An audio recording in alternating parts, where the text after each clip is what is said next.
Ke rumah kamu yo. Emang ada bapak kamu? Enggak, saya nggak punya bapak nih. Gak punya bapak, ibu? Enggak. Ngapain Hah? saya sibuk? Oh pantas gak punya bapak kamu terus sombong gitu. Udah diam kamu. Masa bilang nggak punya Ya bapak? sekarang kamu kenapa? Gak usah. Apa?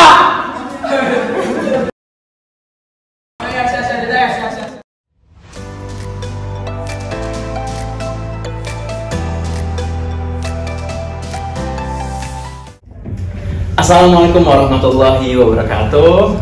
Teman-teman semuanya, bagaimana kabarnya? Balik lagi di channel kesayangan kalian di Edu Story, dimana mungkin akhir-akhir ini kita udah jarang upload teman-teman, tapi jangan khawatir karena kita bakal aktif lagi dan tetap mengedukasi teman-teman semuanya dengan semangat dan penuh dedikasi. Tenang aja.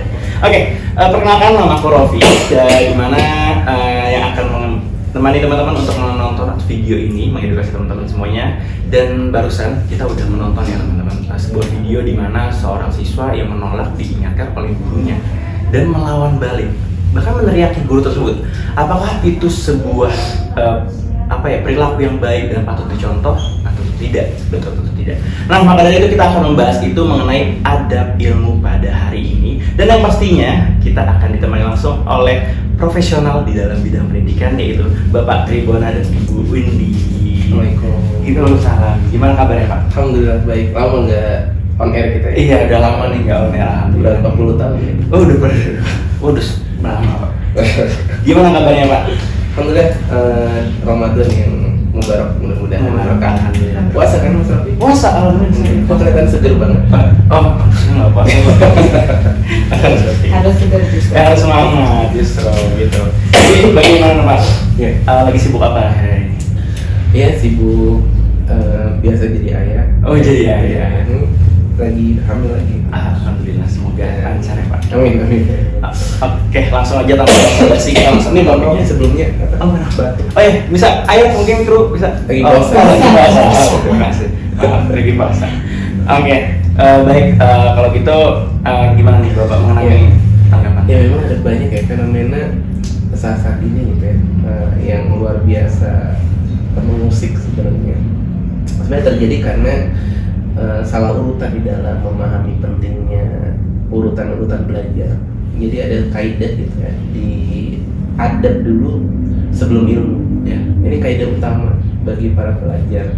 Jadi adab lebih penting dibandingkan ilmu itu sendiri.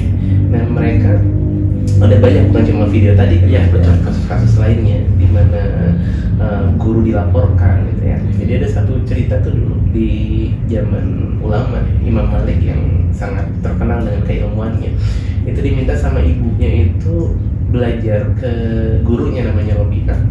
Tapi pesannya gini, kamu belajar ke sana, tapi pelajari adabnya. Di adabnya dulu baru ilmu. Kenapa sih adab ini jadi penting? Karena goals dari ilmu, teman-teman semuanya, itu bukan berhenti di kepala. Ada satu doa dari Nabi kita di pagi hari, Allahumma inni as'aluka ilman nafi'an. Jadikan agar ilmunya bermanfaat. Nah, yang dikatakan bermanfaat apa? Bermanfaat itu bukan sekedar pinter ya, karena kalau pinter, banyak banget orang-orang pinter pada akhirnya juga korupsi. Iya, Ya, betul. ada banyak yang kasus yang lain. Banyak orang pintar pada akhirnya durhaka sama orang tua. Jadi ujung manfaat ini bukan kepada kepintaran yang terletak di otak kita, nah, tapi ujung ilmu adalah ketundukan, ya, rasa hormat, ketundukan, kepatuhan pada Allah Subhanahu Wa Taala. Respect sama orang tua itu ujung dari ilmu tuh. Jadi sampai mana ilmu setelah dia diserap di kepala, dia harus sampai ke hati dulu.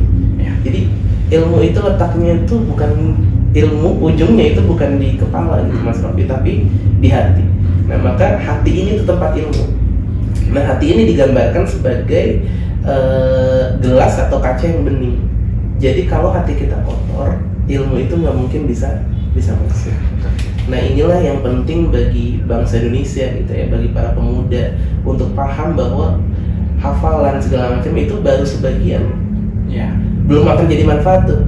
Kalau dia ngerti ujungnya ilmu adalah di hati, maka dia nggak mungkin berperilaku seperti tadi tuh, menghati guru ya, karena itu bukan tujuan dari ilmu. Gitu Mas Rafi. Oke, jadi benar banget. Terima kasih Bapak Ya. atas pendapatnya Itu mengenai gitu. Mungkin Bunda Willy ada tambahan mengenai ada Bu Qobla Ilm. Kalau dari saya juga mungkin kita memang betul nih kalau misalnya ilmu itu harus didahulukan dengan adab. Jadi kan bahkan kalau ulama zaman dulu kan mempelajari adabnya itu jauh lebih panjang ya daripada mempelajari ilmu sendiri. 30 tahun. Iya, justru seperti itu gitu kan. Baru Karena bisa belajar ilmu. betul, karena ibaratnya itu adab itu tuh jadi gini, hati kita itu ibaratnya tuh tanah. Nah sementara adab itu tuh cara kita menggemburkan tanahnya gitu, dan ilmu itu tuh bibitnya. Jadi gimana bibitnya itu bisa tumbuh dengan baik kalau tanahnya aja nggak gembur, nggak subur, nggak kondusif untuk tempat berkembangnya ilmu itu gitu. Nah itu makanya yang harus selalu kita ingat gitu kan. Dan di sini juga selain adab ilmu, kita juga ngeliat tauladan. Kalau misalnya dari keluarga ya utamanya kan, karena kan keluarga itu kan tempat pertama kali dan utamanya anak itu tumbuh berkembang gitu. Nah mungkin tauladannya juga seperti apa dulu gitu yang biasa dilihat sehari-hari oleh anak itu, sehingga ketika anak itu berperilaku di luaran dia menerapkan hal-hal itu gitu pada akhirnya pada orang lain gitu. Jadi tadi berbicara soal adab juga disenggol dari keluarga, sedangkan adab itu nggak diajarkan di sekolah, nggak ada tentang kurikulumnya tentang mata pelajaran adab gitu seperti itu mungkin Pak. Jadi siapa sih sebenarnya yang bertanggung jawab untuk mendidik kepada siswa atau anak-anak mengenai adab? Sebenarnya mungkin di sekolah itu diajarkan, cuma memang tidak eksplisit ya. Karena kan adab ini kalau mungkin bahasa yang tenar sekarang tuh kayak karakter, ya, kayak karakter.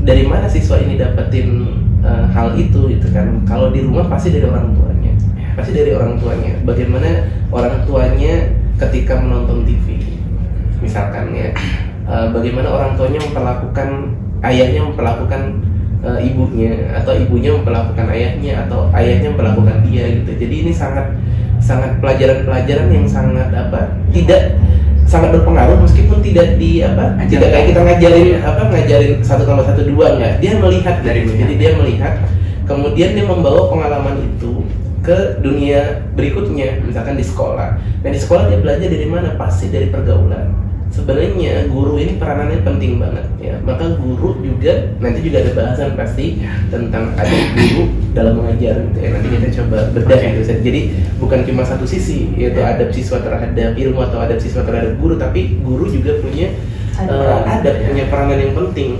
Mulai dari niat yang lurus dan segala macam, ada banyak nih di sini yang akan mempengaruhi kualitas anak didiknya. Nah ini jadi resiprok nih Mas Rofi, nggak bisa satu pihak aja. Tapi memang karena kita yang sekarang lagi bahas adalah adaptasi siswa, dari mana dia belajar pasti dari orang tuanya. Kemudian dan yang satu hal ya, doa itu sangat pengaruh. Doa orang tua sangat pengaruh. Jadi doa orang tua dan juga doa si anak. Ya, tapi dalam hal ini cara orang tua memperlakukan gurunya juga akan dilihat sama anak. Contoh misalkan anak itu dapat nilainya jelek. Terus orang tua ngomong ke anaknya tuh tanpa dia sadarin gitu ya, ini gimana sih, kok guru kamu ngasih nilainya jelek? Nah, guru kamu ngasih nilai jelek. Itu kan berarti si orang tua itu sudah memponis bahwa yang salah adalah gurunya. Padahal seharusnya dia nggak bijaksana tuh berkata demikian. Dia bisa, kok kamu nilainya jelek gitu kan? Nanti yang dievaluasi justru si anaknya. Dan jangan sampai kita sebagai orang tua juga itu menghati guru. Ini penutup keberkahan. Maka bicara tentang ilmu, maka bicara tentang berkah. Ini yang harus kita pahami. Dan jadi mungkin video ini bisa juga nih buat orang tua ya. Jadi ini siswa sama orang tua, sama guru, sama masyarakat, mudah-mudahan bisa manfaat. Jadi gitu Mas Rofi.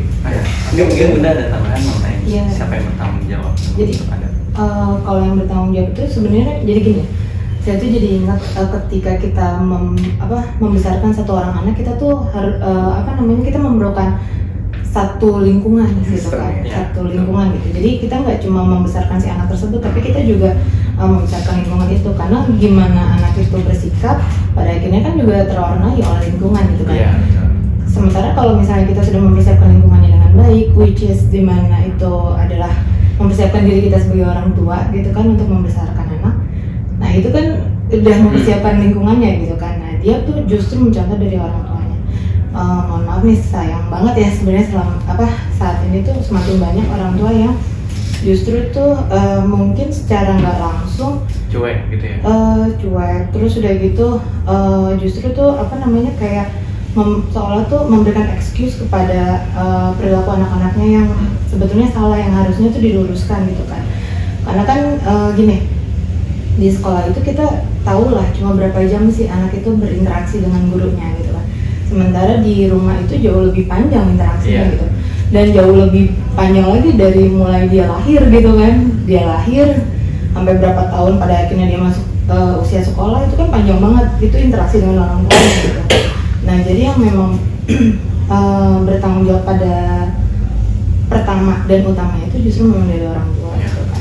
Jadi ketika misalnya ada anak yang melaporkan gitu pada orang tuanya tadi sama gurunya di sekolah kena dihukum ini itu segala macam, kita jangan langsung melabeli dulu nih sebagai orang tua, kita jangan langsung melabeli kok gurunya gitu sih gitu, tapi kita coba cari tahu dulu gitu kan. Alangkah baiknya itu seperti itu gitu. Itu menjaga kehormatan atau harga dirinya guru juga, karena kan kalau nggak kayak gitu gini nih, ibaratnya tuh guru itu kan perpanjangan tangan kita orang tua gitu kan. Gimana anak mau menghormati gurunya kalau kita sendiri sebagai orang tua nggak menghormati guru anak kita gitu. Iya benar. Jadi karena biasanya kalau masalah adab itu nggak bisa diajarkan kayak kalau kayak gini nak, kalau kayak gini, tapi bagaimana kita melakukan sesuatu dan hasilnya terlihat oleh dia gitu. Biasanya gitu ya. Iya, jadi benar-benar dia tuh pasti akan belajar sendiri dari apa yang dia lihat. Jadi nggak bisa kita sebagai orang tua juga menyalahkan guru. Nah, tadi udah menyenggol orang tua, lingkungan yang baik. Gimana nih mungkin Pak Tribona dan Ibu Windy mengajarkan adab yang baik untuk anak-anak ini? Kita sampai sekarang masih terus belajar ya, sangat-sangat terus belajar. Tadi saya sampaikan yang pertama adalah doa gitu.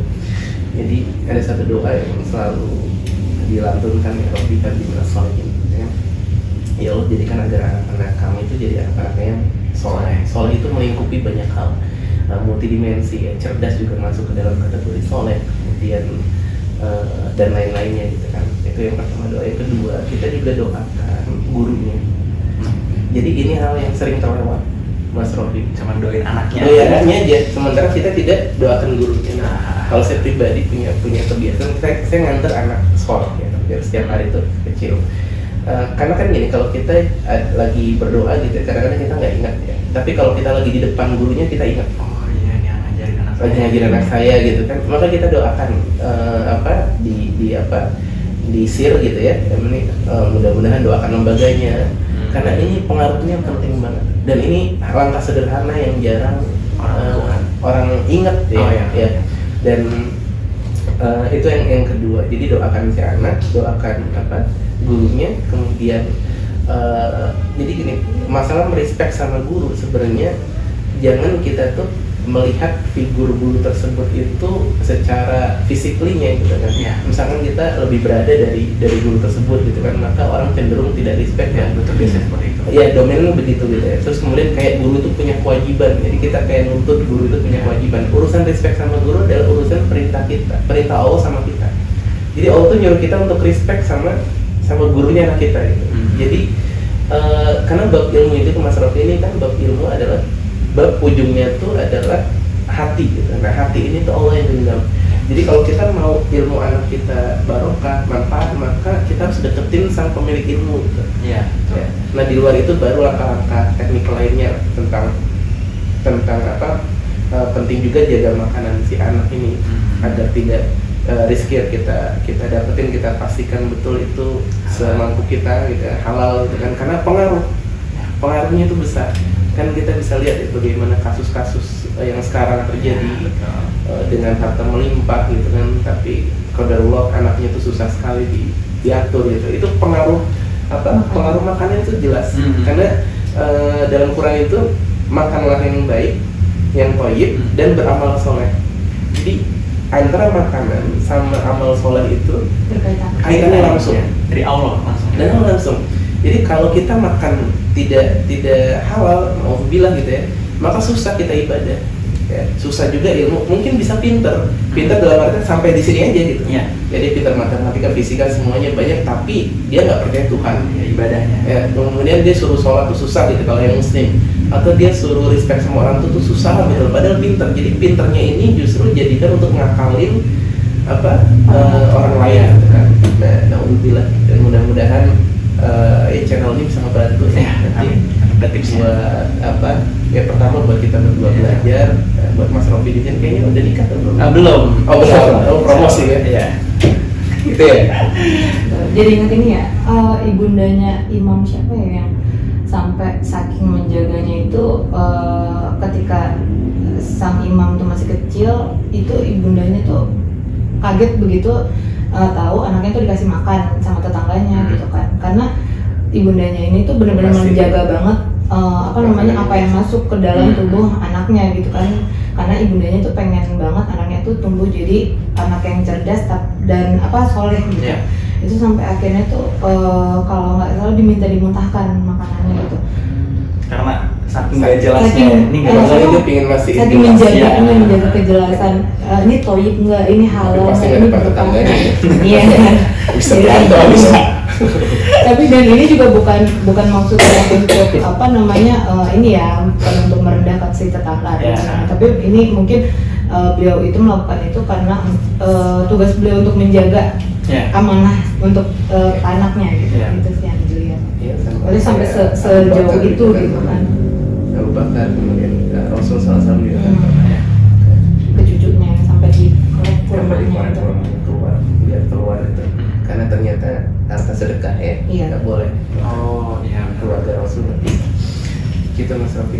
Iya, Masya Allah, kita dari bicara soal adab, ternyata adab itu nggak hanya diajarkan dengan materi atau perilaku, tapi juga dari bagaimana kita mendidik, bahkan memberi makan anak-anak tersebut. Ya, betul. Harus dengan hal yang halalan dan thayyiban pastinya.